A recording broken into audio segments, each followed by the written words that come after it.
Shalom, Bapak Ibu, Saudara kekasih di dalam kasih Tuhan Yesus Kristus. Kita bersyukur karena kasih Tuhan begitu besar ya dalam ibadah pagi ini, Jumat Agung. Ibu Saudara kekasih di dalam Tuhan, kita akan melihat di dalam firman Allah di dalam surat 1 Petrus pasal yang kedua ayat yang ke-24. 1 Petrus pasal yang kedua ayat yang ke-24, di mana Rasul Petrus ini adalah saksi hidup. Amin. Dia yang mengikuti ya perjalanan pelayanan Tuhan sampai Yesus mati di atas kayu salib, disalibkan untuk saudara dan saya. Mari kita akan melihat bersama-sama. Saya mengajak saudara mengamati firman Tuhan, saudara membaca di dalam hati agar setidaknya kita tahu ketika kita membaca ya, Roh Kudus menyingkapkan di hati kita dan kita sadar, kita mengerti firman itu, sehingga firman itu bekerja di dalam hidup kita. Amin. Ia sendiri telah memikul dosa kita di dalam tubuhnya di kayu salib, supaya kita yang telah mati terhadap dosa hidup untuk kebenaran. Oleh bilur-bilurnya kamu telah sembuh. Amin. Petrus menulis surat ini tujuannya adalah memberi semangat kepada ya jemaat pada saat itu, kepada orang-orang percaya, kepada orang Kristen, untuk tetap berpegang teguh, karena dia memiliki satu pengalaman yang pahit, apa yang tidak diuji dalam pribadi Petrus. Setiap pernyataan kita kepada Allah itu akan diuji. Amin. Baik kasih kita, ya toh. Petrus juga diuji masalah kasih. Apakah dia betul mengasihi Allah lebih dari semuanya? Itu sebabnya pernyataan kita itu harus dibuktikan oleh perbuatan kita. Haleluya. Bapak Ibu Saudara kekasih di dalam kasih Tuhan Yesus Kristus, Yesus mati di atas kayu salib karena menanggung dosa kita. Ya, Yesus mati yang pertama, dia menanggung segala dosa kita. Semua dosa kita itu diselesaikan oleh Yesus di atas kayu salib. Nah, di kayu salib itulah terjadi pertukaran, di mana kita yang seharusnya dihukum. Kenapa kita dihukum? Bapak Ibu Saudara kekasih dalam Tuhan, ada pertanyaannya, loh kenapa harus Tuhan Yesus mengorbankan hidupnya, kenapa tidak saya? Ya, seharusnya kita di bawah hukum Taurat, tidak ada orang pun yang benar. Amin. Makanya Yesus datang untuk menggenapi hukum Taurat, bukan meniadakan, menggenapi hukum Taurat. Amin. Nah, kita tidak lagi hidup di bawah hukum Taurat. Ya, kita tidak lagi mempersembahkan kalau dulu setiap bangsa Israel dia berdosa harus ada korban hewan yang disembelih. Dari domba jantan, ya Bapak Ibu, tergantung. Jadi setiap katakanlah ya domba itu harganya 1 juta sekarang. 1,5 juta. Setiap berdosa, setiap orang yang melakukan pelanggaran hukum Allah, dia berdosa, cakap kotor dan sebagainya, dia harus ada korban penghapus dosa. Coba bayangkan, dalam 1 hari saja kalau kita ada berdosa kepada Allah 3-4 kali 1,5 juta sudah berapa? Sudah besar bukan biayanya? Ya. Itu sebabnya kenapa? Karena masih di bawah hukum ya Taurat. Tadi dikatakan di salib itulah terjadi pertukaran, di mana kita yang seharusnya dihukum mati, Yesus menanggungnya. Amin. Tuhan Yesus menanggungnya. Nah, kematian Yesus di atas kayu salib merupakan kematian yang sangat hina. Kematian yang dianggap sebagai aib. Ya. Bagi orang Israel pada waktu itu, Kristus disalib dengan telanjang. Coba bayangkan Bapak Ibu.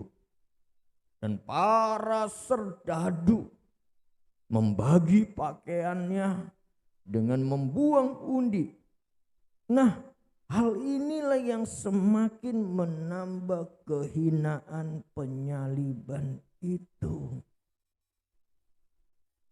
Karena ya hukum salib itu adalah untuk para penjahat kelas kakap. Para penjahat kelas berat harus dihukum, ya, disalibkan. Sangat hina. Siapa coba ya yang mau melihatnya ketika kita sedang dihukum mati? Orang jauh-jauh. Ketika ada orang dihukum mati, orang jauh-jauh takut. Iya toh? Takut kena dampaknya. Tetapi Bapak Ibu Saudara kekasih di dalam Tuhan, kematian Yesus membawa kehidupan yang kekal bagi setiap orang percaya. Amin. Makanya saya tidak pakai pakaian hitam-hitam. Kalau jas saya hitam, bukan berarti saya berduka. Amin. Bukan berarti saya berduka. Kenapa? Dengan matinya Yesus di atas kayu salib membawa pembaharuan di dalam setiap orang percaya. Amin.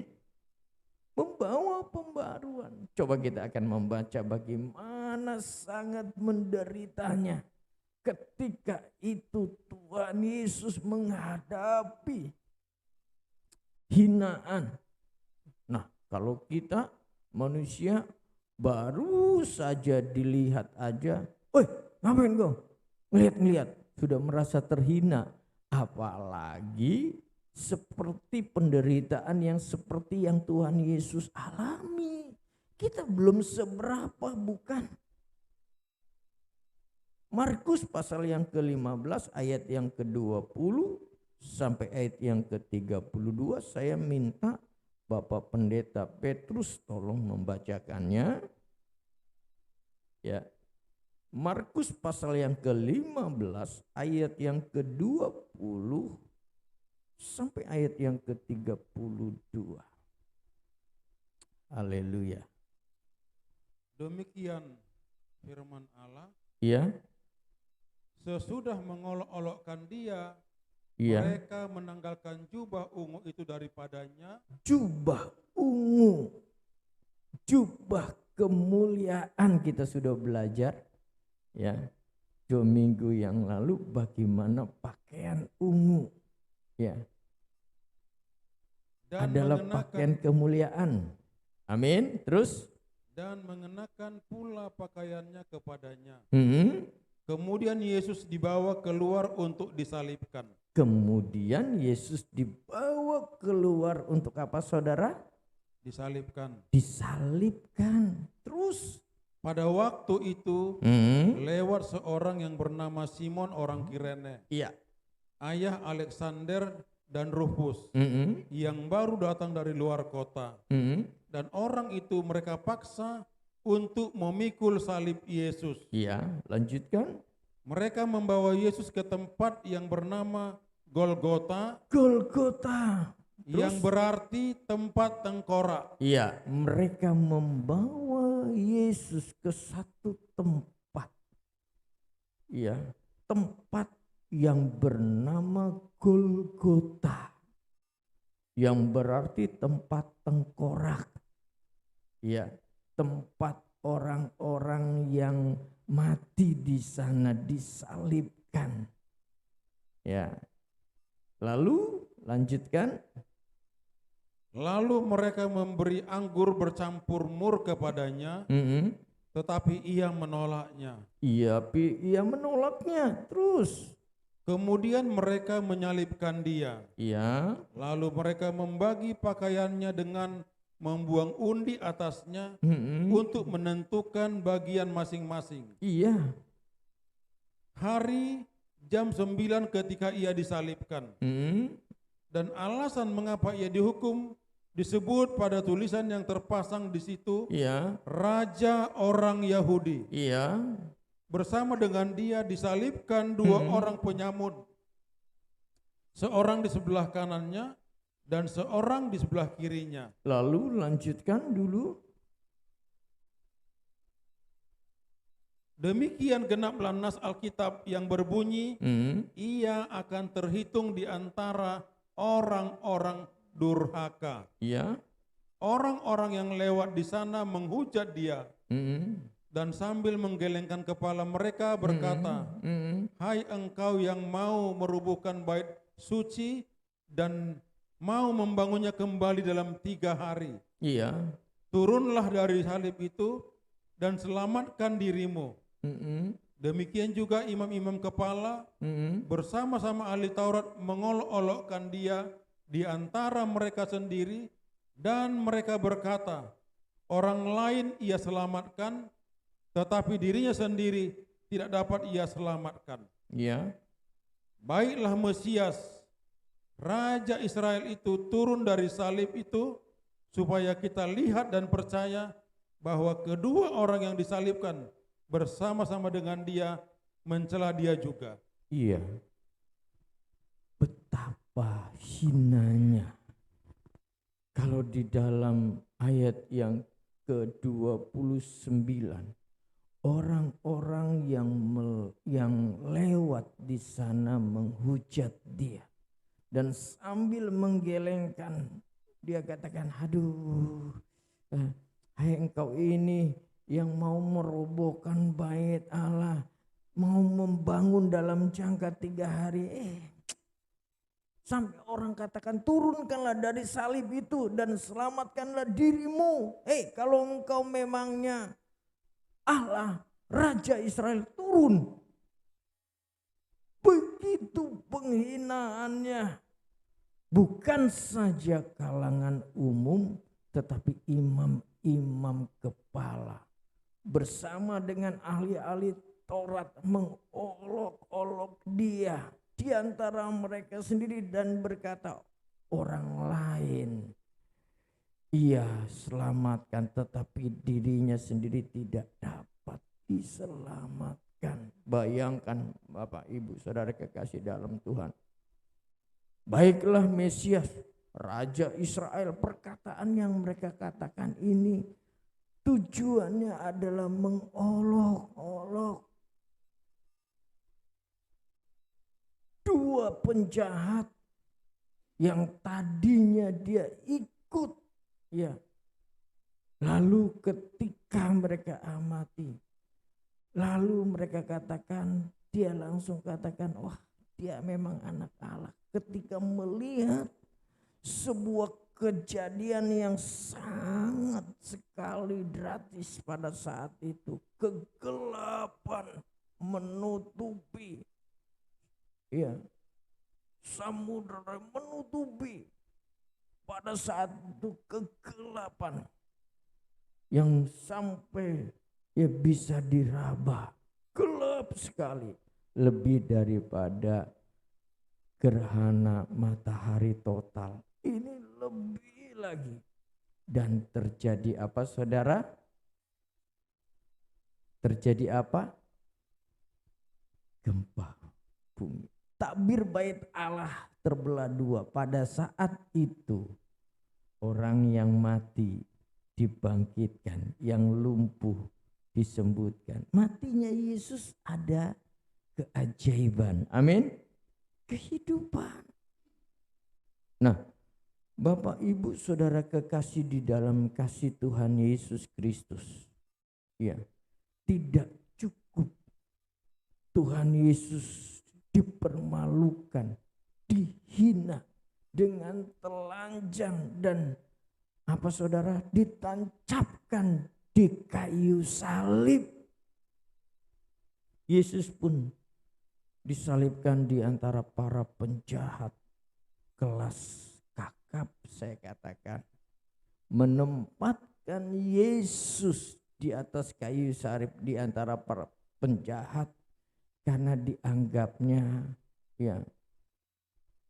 orang yang sangat sekali memiliki dosa yang besar, para penjahat. Tetapi saudara, itu merupakan rancangan Allah untuk keselamatan kita, orang yang berdosa. Amin.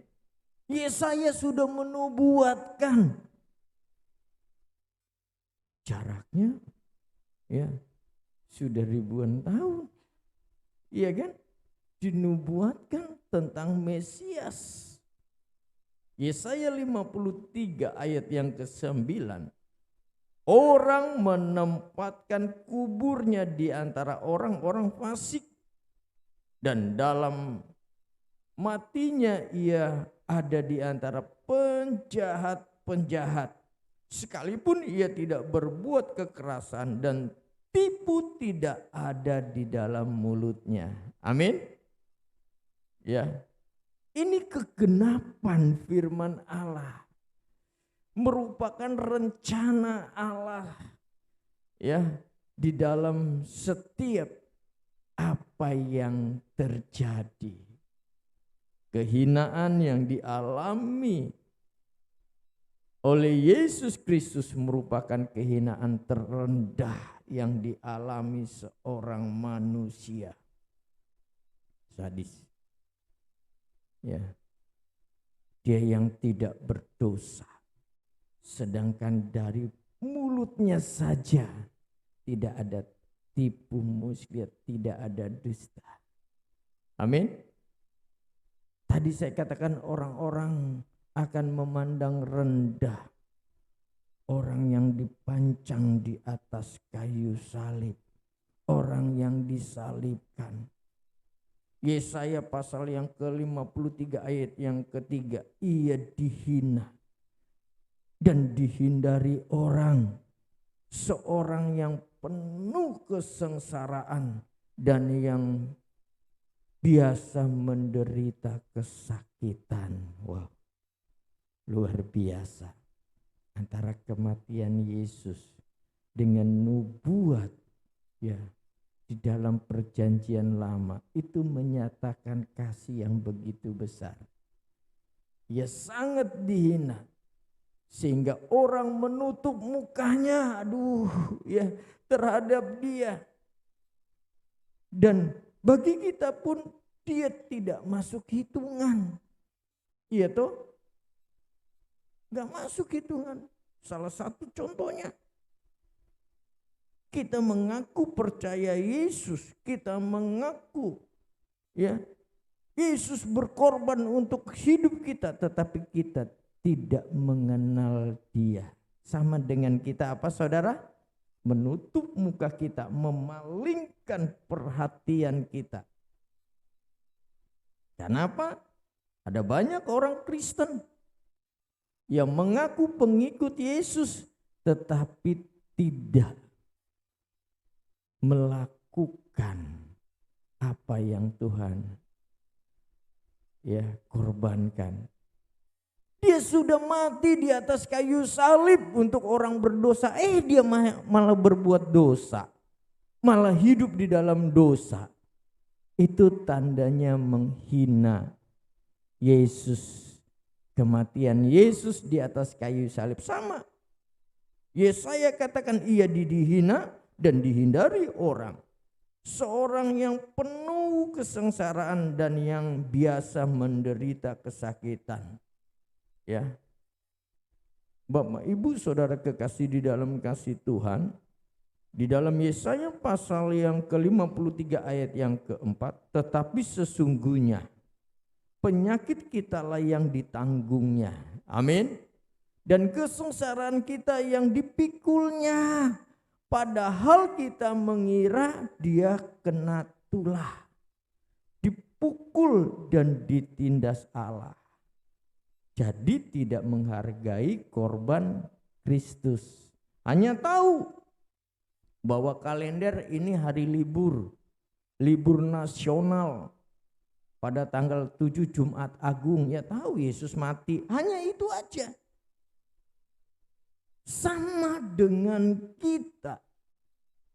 Ya, tidak menghargai karya Yesus di atas kayu salib. Amin. Untuk apa? Hanya menjadi orang Kristen. Ya, Kristen tanpa KTP yang menjadikan kita juga tidak layak, tidak masuk surga. Sayang kan? Sayang sekali. Menjadi orang Kristen yang sudah diprioritaskan mendapat keselamatan. Ada ayatnya. Iya, Tuhan katakan, akulah jalan kebenaran dan kehidupan. Tidak ada seorang pun yang datang kepada Bapa kalau tidak melalui Yesus. Camkan ini.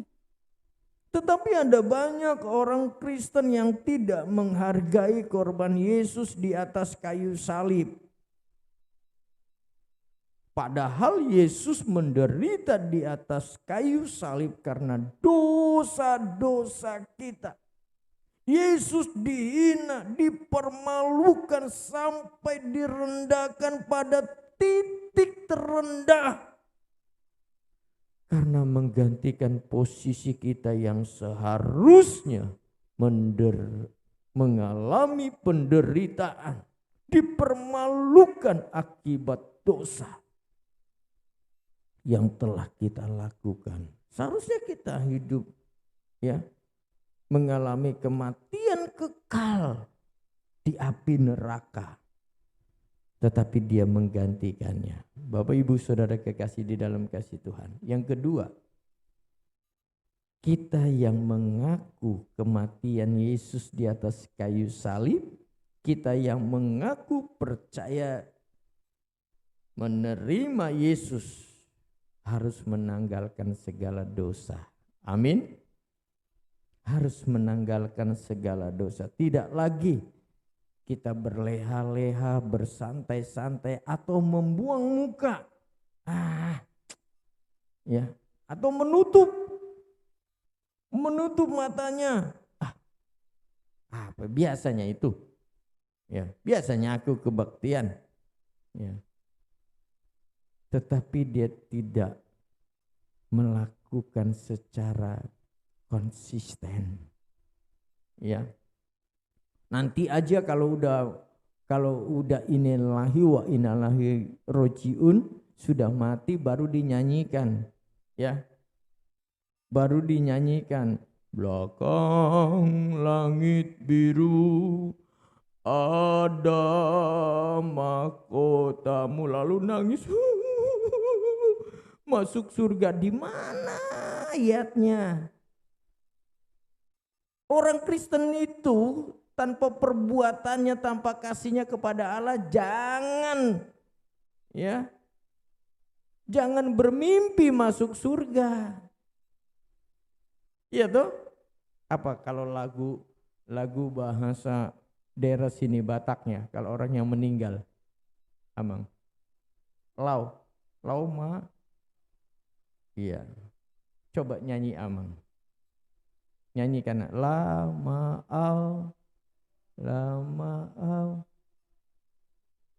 koi. Aduh, langsung ya. Ketika nyanyi itu saya lihat ada suara 1, suara 2, suara 3, indah. Tetapi malaikat enggak ada. Enggak melihat. Loh, orang hidupnya selama hidupnya hanya Kristen KTP, Kristen tanpa pertobatan, hanya dirayakan, dinyanyikan sepertinya masuk surga tetapi tidak masuk. Loh, saya tidak menghakimi, ini dasarnya. Amin. Ada dasarnya untuk menerima korban Yesus. Ada perubahan. Amin. Dosa dan segala pengaruhnya di dalam hidup kita harus dimatikan. Sebagai gantinya kita hidup di dalam kebenaran firman Allah, melakukan kebenaran firman Allah seutuhnya. Bukan berarti hari ini kita ibadah, besok tidak. Ya, hanya hari-hari tertentu. Kematian, kebangkitan, kenaikan, lalu apa? Kelahiran, Natal, itu ibadah. Kristen kapal selam, kristal kapal selam. Lalu waktu mati masuk surga, bermimpi. Ya, saya keras menyampaikan ini karena ada banyak orang Kristen mengabaikan kasih yang begitu besar yang sudah Yesus kerjakan. Amin. Yang ketiga, ada jaminan bahwa oleh darah Yesus yang tercurah di atas kayu salib, kita pasti disembuhkan dari segala macam sakit kita secara sempurna, baik ya fisik maupun rohani kita. Amin. Sakit penyakit kita itu disembuhkan karena darah Yesus tercurah. Haleluya. Ya. Seharusnya, saya tadi katakan, seharusnya ada perubahan bagi semua orang yang menyatakan dirinya percaya kepada Yesus. Mereka harus mengalami pembaharuan batiniah, rohanianya terlebih dulu. Amin. Semua ini terjadi karena apa? Karena karya Yesus di atas kayu salib. Itu sebabnya kita tidak boleh berduka. Matinya Yesus di atas kayu salib membawa perubahan yang besar di dalam setiap hidup kita. Dia jamah segenap hidupku. Dan apa saudara? Dan beri damai di hatiku. Semua telah berubah dan aku tahu Yesus jamah ku jadi baru. Ketika kita di hadapan Yesus dan karyanya di kayu salib, maka kita mengalami pembebasan, pendamaian, kesembuhan. Siapa orang yang tidak mau? Yang pertama adalah yang terjadi ketika seseorang percaya kepada Tuhan Yesus Kristus. Ada perubahan secara statusnya. Amin. Nah ini saya katakan ada standarnya. Standarnya apa sih? Paulus menyebut ya dengan istilah ciptaan baru. Makanya saya katakan tidak semua orang Kristen yang mati masuk surga, tapi ketika dia mengalami perubahan status. Nah, ini dia. Amin. Yang nyanyi juga enak. Dalam rumah Bapakku banyaklah tempat. Iya, enak nyanyinya betul-betul bahwa dipandang hidupnya memang luar biasa. Ini penjahat, perampok, garong, maling, mati dinyanyikan, ya, masuk surga. Di mana ayatnya? Enggak cukup jadi orang Kristen, tapi harus mengalami perubahan status. Amin. Iya. 2 Korintus pasal yang ke-5 ayat yang ke-17. Ya. Perubahan status terjadi dari seorang berdosa menjadi orang benar. Kita yang semula musuh Allah karena dosa, kini oleh darah Yesus kita menjadi anak Allah. Amin. 2 Korintus pasal yang ke-5 ayat yang ke-17. Jadi siapa yang ada di dalam Kristus? Siapa saudara?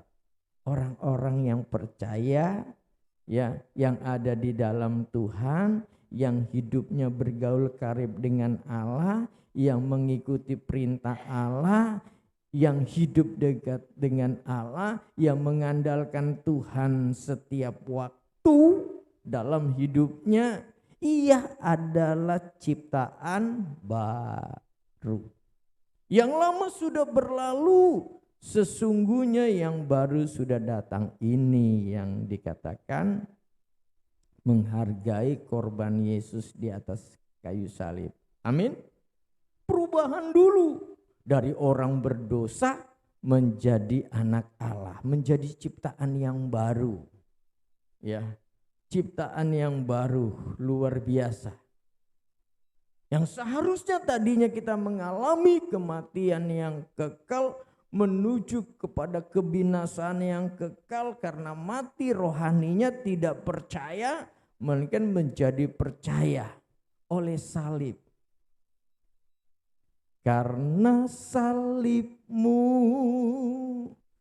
ku hidup, karena salibmu ku menang. Amin. Dipindahkan dari dalam maut ke dalam hidup yang kekal. Yohanes pasal yang ke-5 ayat yang ke-24. Ya. Rasul Yohanes juga katakan firman Allah, Yesus sendiri berkata di dalam Yohanes pasal yang ke-5 ayat yang ke-24, aku berkata kepadamu, sesungguhnya barang siapa mendengar perkataanku, amin, ditulis oleh Rasul Yohanes dengan ilham Roh Kudus, dan percaya kepada Dia yang mengutus aku, ia mempunyai hidup yang kekal dan tidak turut dihukum, sebab ia sudah pindah dari dalam maut ke dalam hidup. Ini jaminannya orang yang percaya kepada Tuhan. Lalu yang perubahan yang kedua yang terjadi adalah perubahan pada perilaku. Tadi status, sekarang perilaku. Amin. Firman Allah katakan bahwa perubahan perilaku diawali oleh adanya perubahan pikiran, yang Paulus sebut sebagai perubahan budi. Berubahlah oleh pembaharuan budimu, karakter, sikap, perbuatan. Itu di dalam Roma pasal yang ke-12 ayat yang ke-2. Janganlah kamu menjadi serupa dengan dunia ini, tetapi berubahlah oleh pembaharuan budimu. Amin.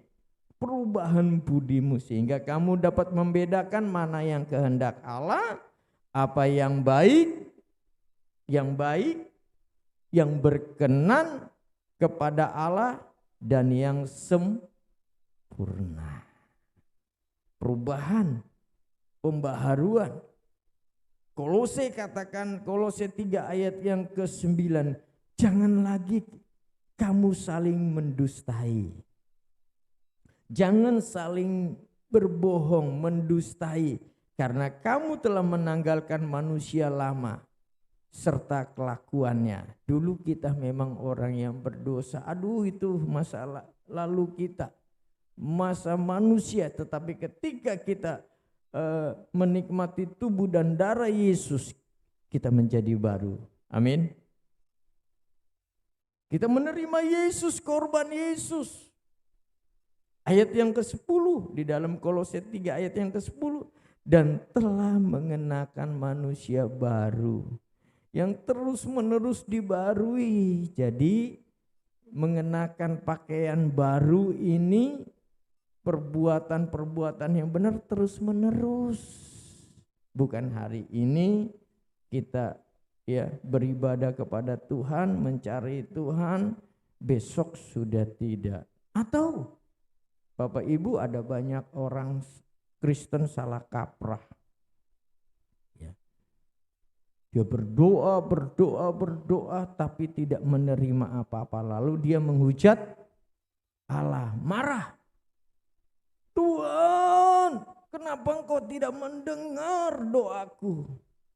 Tuhan katakan, kamu memang sudah berdoa, namun salah berdoa. Ya.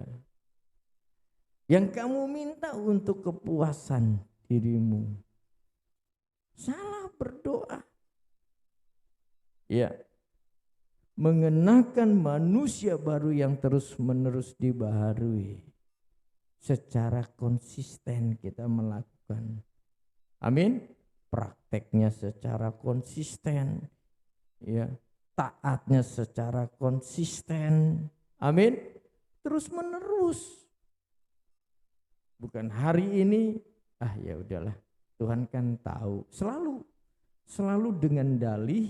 Orang percaya ini kalau tidak ada sesuatu masalah, enggak ibadah, Tuhan kan tahu hatiku. Tuhan kan tahu. Iya, memang Tuhan tahu, tetapi Tuhan juga lebih tahu bahwa kamu itu malas. Mengenakan manusia baru yang terus-menerus dibaharui untuk memperoleh pengetahuan yang benar. Amin. Jadi ibadah itu tidak boleh ditinggalkan. Membaharui kerohanian kita. Supaya apa? Memperoleh pengetahuan yang benar menurut gambar kaliknya. Menurut rencana Allah di dalam setiap kehidupan kita. Amin. Ini. Jadi ibadah itu bukan hanya di hari Jumat Agung. Wah, nggak enak dong. Tuhan kan sudah berkorban, dia pakai hitam-hitam. Ya, sampai di gereja dia merenungkan, betapa menderitanya dirimu. Habis dari pulang gereja main judi, main skater, ya, mabuk-mabuk, ya, main batu, ya sama aja, nggak ada gunanya ibadahnya itu. Apalagi yang tidak ibadah. Kematian Kristus yang telah memberikan kehidupan kekal kepada kita, sudah seharusnya kita menyerahkan hidup kita sepenuhnya. Untuk apa, saudara? Kemuliaan Tuhan. Amin. Amin. Haleluya. Seringkali kita cenderung berbuat dosa yang seharusnya kita itu mendapat hukuman tadi ya. Hukuman yang mematikan sebagai ganjaran ya dari perbuatan kita. Namun Tuhan Yesus Kristus dia rela memberikan dirinya untuk menebus segala dosa kita. Full. Tidak setengah. Ya. Sepenuhnya. Amin. Makanya Tuhan katakan ketika aku mengampuni, Tuhan mengampuni, Tuhan katakan aku tidak mengingat-ingat lagi masa lalumu, pelanggaranmu yang begitu jahat. Haleluya, luar biasa. Kalau manusia mengungkit-ungkit, wah kamu dulu gini, wah kamu dulu gini. Saya pernah ya bertemu dengan seseorang yang dahulunya ya dia itu menolong kami waktu kami ya dalam perintisan. Ya saya nggak tahu, rupanya kesini-sini pemberian dia itu diungkit-ungkit. Oh dulu kamu itu susah, kamu dulu miskin. Ya saya juga orang yang tahu diri. Amin. Saya bukan orang yang seperti ada istilah kacang lupa kulitnya, enggak. Tapi pemberian seseorang itu harus tulus. Begitu juga pemberian kita kepada Allah. Amin. Kita harus mengucap syukur selalu atas kasih karunia keselamatan yang Tuhan sudah berikan dalam hidup kita. Kita diselamatkan bukan karena perbuatan kita, kelakuan kita, bukan. Tapi anugerah Allah. Haleluya. Anugerah Allah yang besar di dalam setiap kehidupan. Bapak, Ibu, Saudara kekasih dalam Tuhan. Ucapan syukur yang tulus atas hadiah keselamatan yang Allah berikan. Yang harus ditindaklanjuti dengan penyerahan hidup kita baginya. Haleluya. Tidak ada yang mustahil. Mungkin kita katakan dulu, apakah saya masih layak? Ketika kita menerima korban Yesus, kita mengenang, aduh saya sudah jauh. Aku harus datang kepada Dia yang memiliki hidupku. Saudara, Tuhan katakan, aku akan tolong engkau. Amin. Aku akan memberkatimu. Segala sakit penyakitmu disembuhkan. Baik itu sakit jasmani, secara fisik, sakit rohani disembuhkan. Kalau tidak, maka hidup itu penuh dengan penderitaan. Saudara akan memposting terus. Aduh, hidup ini sudah susah, kapan lagi saya senang? Ya, belum nikah susah. Ya ngebet, pengen nikah sekali sudah kawin susah juga. Aduh, menderita jadi budak, jadi babu. Menderita terus. Karena apa? Enggak benar. Dan pengiringannya kepada Allah, enggak ada ucapan syukur. Amin. Selalu ada jalan. Ya. Ketika kita lalui jalan yang sepertinya berputar-putar di padang gurun, tidak ada harapan, selalu kita alami. Tetapi Tuhan katakan ada jalan. Saat kita seakan kita menyerahkan hidup kita semuanya bagi kemuliaan Tuhan. Haleluya. Bapak Ibu, sebentar kita akan menikmati tubuh dan darah Yesus. Jangan menjadi kekristenan hanya sekedar menjadi orang Kristen, tetapi tanpa pertobatan. Tuhan membuka hatimu. Mari, jangan lagi ada yang lain selain Yesus. Jangan mendua hati. Hanya Yesus yang sanggup menyelamatkan engkau. Haleluya.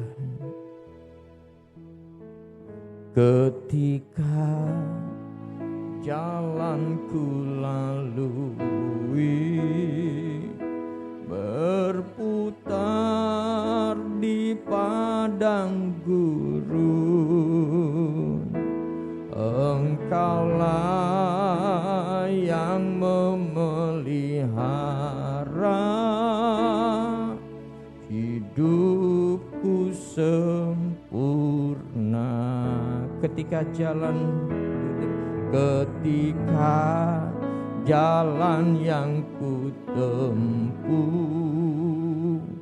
berujung di sungai dalam, Engkaulah yang mengeringkannya untuk ku seberangi. Selalu ada jalan saat seakan tiada jalan, sebab umpan ada di depanku membuka jalan bagiku. Selalu ada jalan di mana ada kemauan. Biarlah ku hidup selalu di jalan yang kau tunjukkan. Selalu ada jalan saat seakan tiada jalan, sebab Tuhan ada di depanku membuka jalan bagiku. Selalu ada jalan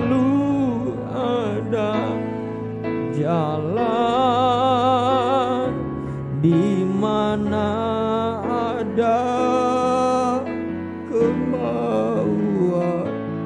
Biarlah ku hidup selalu di jalan yang kau tunjukkan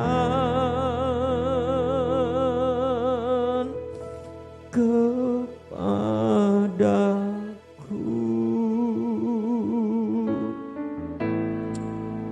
Mungkin saudara berkata dalam hati saudara, mungkinkah masih ada jalan? Mungkin masih adakah jalan untuk keselamatan bagiku? Aku sudah jauh dari salib Kristus. Aku sudah berdosa.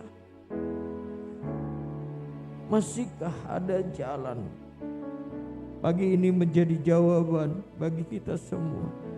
Masih ada jalan. Masih ada jalan terbuka yang Tuhan berikan bagi kita semua. Haleluya. Mari kita siapkan hati kita. Saya ajak saudara, kita semua bangkit berdiri. Haleluya. Jika saudara mengalami jalan buntu, carilah Tuhan. Lihat karya salib Yesus yang begitu besar. Ketika saat ini saudara ada yang mengalami sakit penyakit, Tuhan katakan darah Yesus menyembuhkan aku. Ketika jalanku lalui, berputar di padang gurun, Engkaulah yang memelihara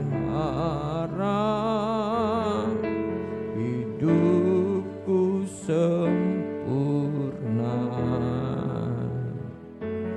Ketika jalan yang kutempuh berujung di sungai dalam,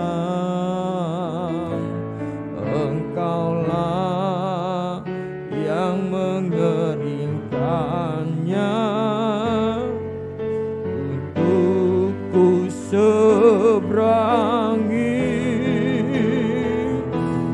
Selalu ada jalan saat seakan tiada jalan, sebab Tuhan ada di depanku, membuka jalan bagiku. Selalu ada jalan, di mana ada kemauan, biarlah ku hidup selalu di jalan yang Kau tunjukkan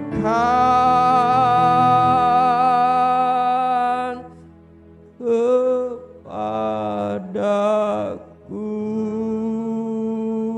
Masih ada jalan, asal kita ada kemauan untuk memperbaiki diri, untuk datang kepada Tuhan dengan hati yang tulus, dengan hati yang terbuka. Haleluya. Haleluya. Bukan dengan bara panah Dia membayar dosa-dosa kita.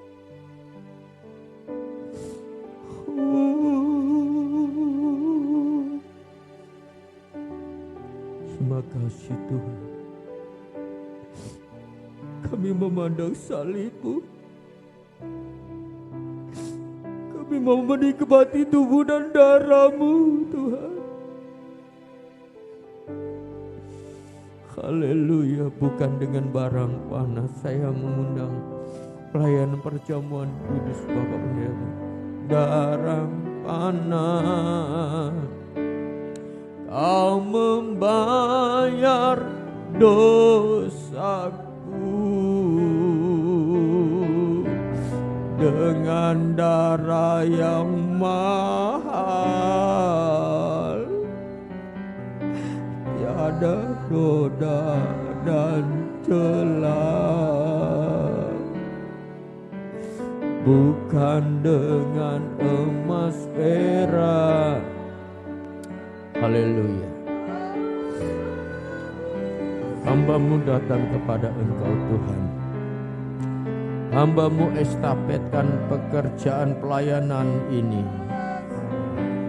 kepada hamba-Mu Bapak Pendeta Petrus Sinaga sebagai pelayanan perjamuan kudus. Dia menjadi hamba yang setia, hamba yang taat, hamba yang menerima kasih karunia dari Allah Bapa di surga, dan menjadi hamba yang menghargai korban Yesus di atas kayu salib, karya Yesus. Dan Tuhan memberkati kehidupan beliau. Terima kasih Tuhan, pemakaian Allah semakin nyata, semakin sempurna di dalam nama Allah Bapa, Allah Anak, Allah Roh Kudus. Terima kasih Tuhan. Haleluya Yesus, terima kasih. Amin. Ya Tuhan, jadilah padamu seperti yang Kau pilih. Haleluya Yesus. Bukan dengan emas perak Kau menebus diriku, oleh segenap kasih dan pengorbananmu, ku telah mati dan tinggalkan cara hidupku yang lama. Semuanya sia-sia dan tak berarti lagi. Hidup ini ku letakkan pada mezbah-Mu ya Tuhan. Jadilah padamu seperti yang Kau ingini. Mungkin di antara Bapak Ibu yang mengikuti live streaming secara langsung bersama dengan kami, ingin bersama dengan kami mengikuti perjamuan kudus, mungkin ada anggur dan roti. Saya mengajak Bapak dan Ibu saudara kekasih dalam Tuhan, bersama dengan kami untuk menikmati tubuh dan darah Yesus. Kita akan nyanyikan, ku telah mati dan tinggalkan. Ku telah mati dan tinggalkan cara hidupku yang lama. Semuanya sia-sia dan tak berarti lagi. Hidup ini ku letakkan pada mezbah-Mu ya Tuhan. Jadilah padaku seperti yang Kau ingini.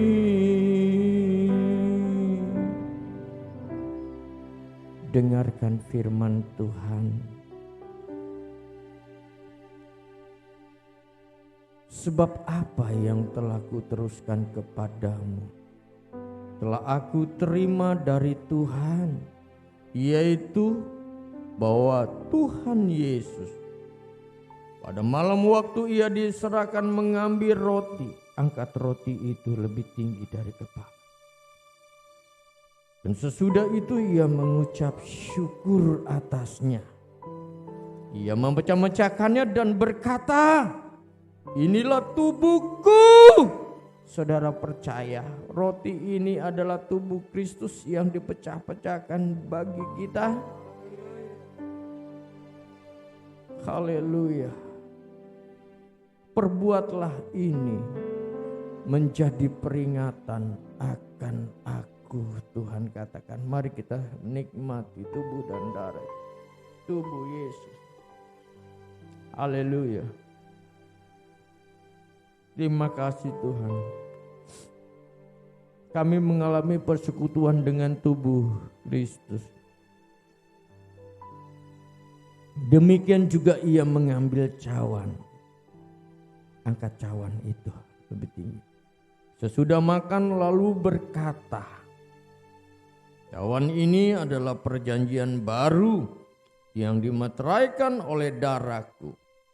Perbuatlah ini setiap kali kamu meminumnya menjadi peringatan akan aku. Saudara percaya cawan ini adalah darah Yesus?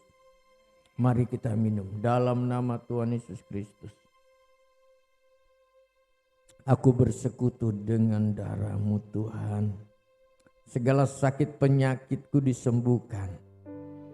Sebab firman-Mu berkata, setiap kali kamu makan roti ini dan minum cawan ini, kamu memberitakan kematian Tuhan sampai Ia datang. Maranatha, Yesus.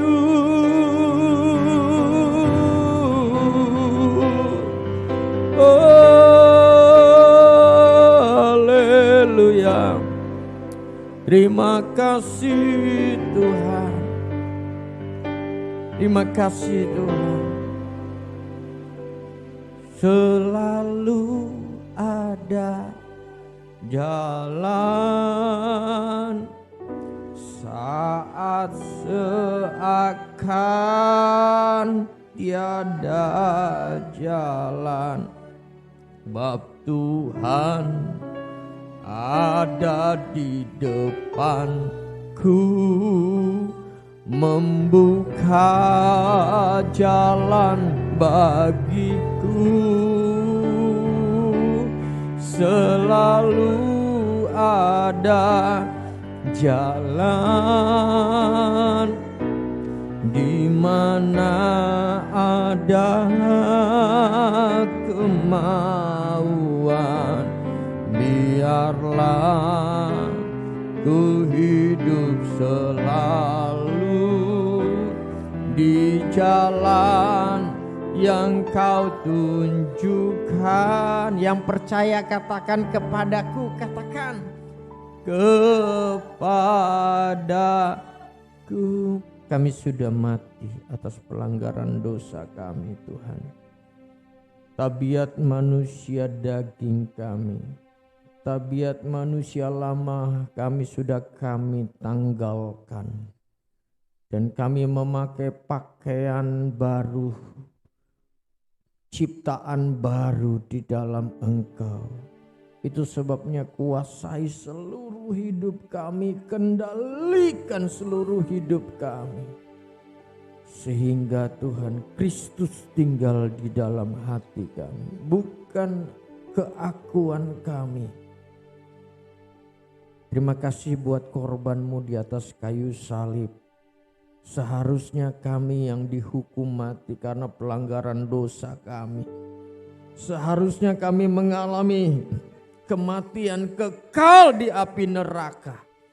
Tapi karena karya salib Kristus, kami boleh disembuhkan dari sakit penyakit fisik kami, dari sakit penyakit rohani kami, disembuhkan, ditolong oleh Tuhan.